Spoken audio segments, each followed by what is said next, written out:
Okay, I'm Chris Barrie. I'm a actor in Red Dwarf and the Brittas Empire, among other things.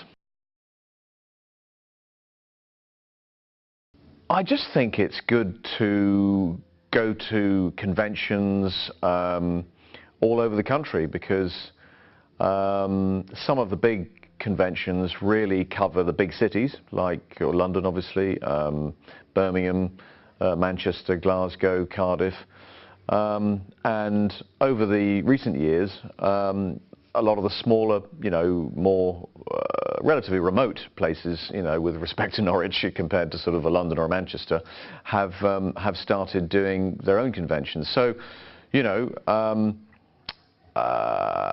Mark Dean, one of the organisers of NOR-CONV, has been a big Red Dwarf fan over the years, and he asked me to come along to NOR-CONV some years ago. And as I say, I am quite happy to go anywhere to meet the fans, and because they're the people who have put Red Dwarf, especially, on the map over the decades, and it's just great to be able to sort of come face to face with those people.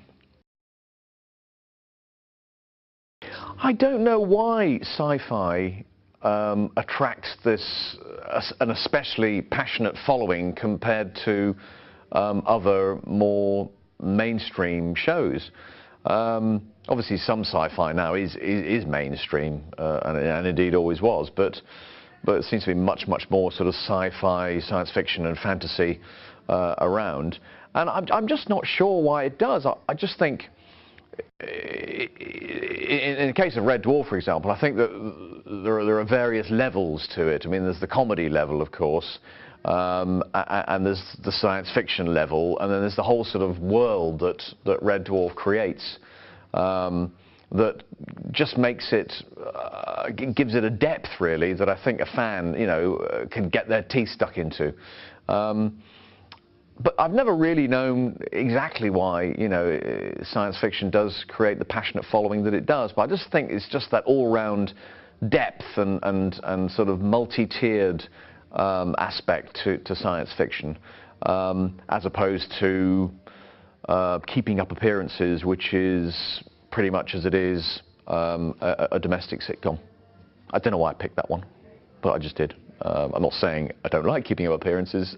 It was very good for what it was, but I'm just saying that Only Fools and Horses, really, which is an excellent sitcom, but it was about traders in South London. Hope you get my point. I was never really a science fiction fan, actually. I was just a voice performer, working on Spitting Image, really, and a few sketch shows, looking to find another job in the profession. And I knew Rob and Doug from Spitting Image and through a radio show, Son of Cliché, and they asked me to come and read for Red Dwarf. And to me, it's the character, whether he's in a sci-fi or a period drama or a domestic, aforementioned domestic mainstream sitcom. It's the character that matters, and Rimmer was a challenge, but one that has always been great fun to do. Well, I can't say too much about a future series of Red Dwarf, but I do know that a lot of people are working towards getting a new series on.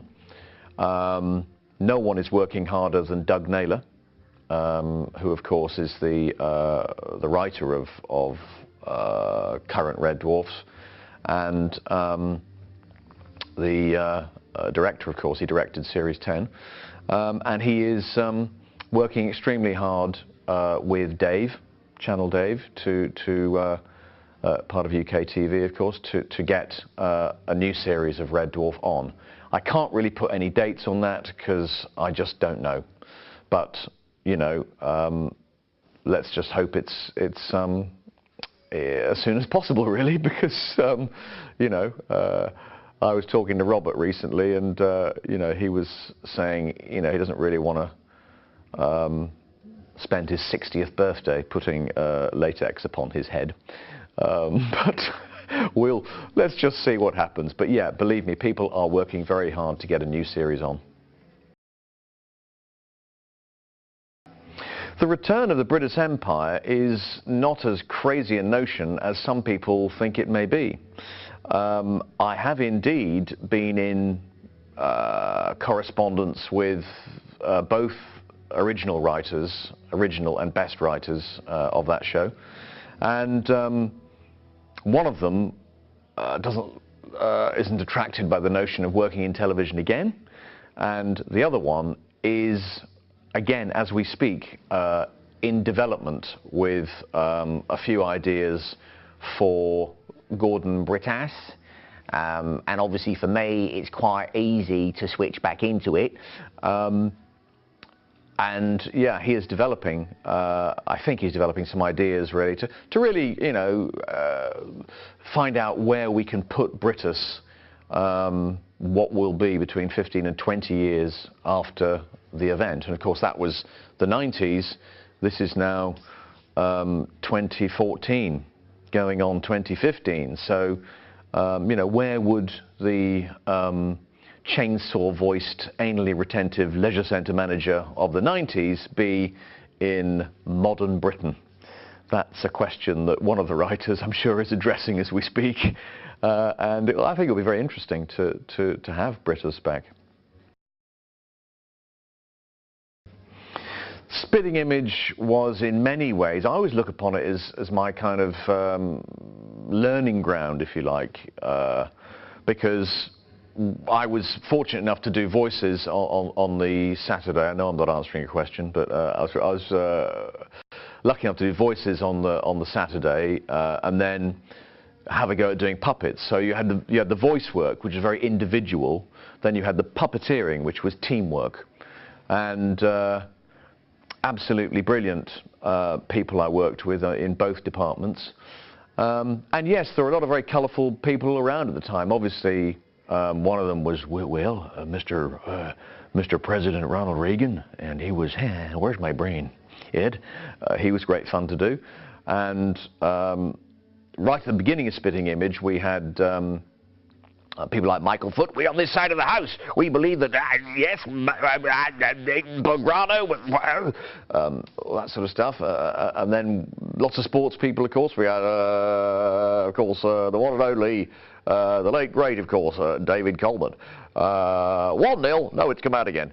And all that kind of stuff. And Richie Bennett, morning everyone, what a marvellous day. No cricket, but still a marvellous day.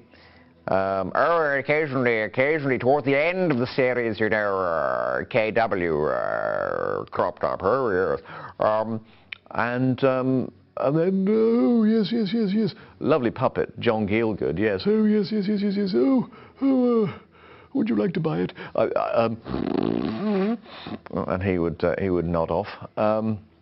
So yeah, and you know, I don't even know, I can't really recall what my favourite voice would be. It would probably have to be David Coleman or Ronald Reagan, I suppose. And I've given you a little burst of those.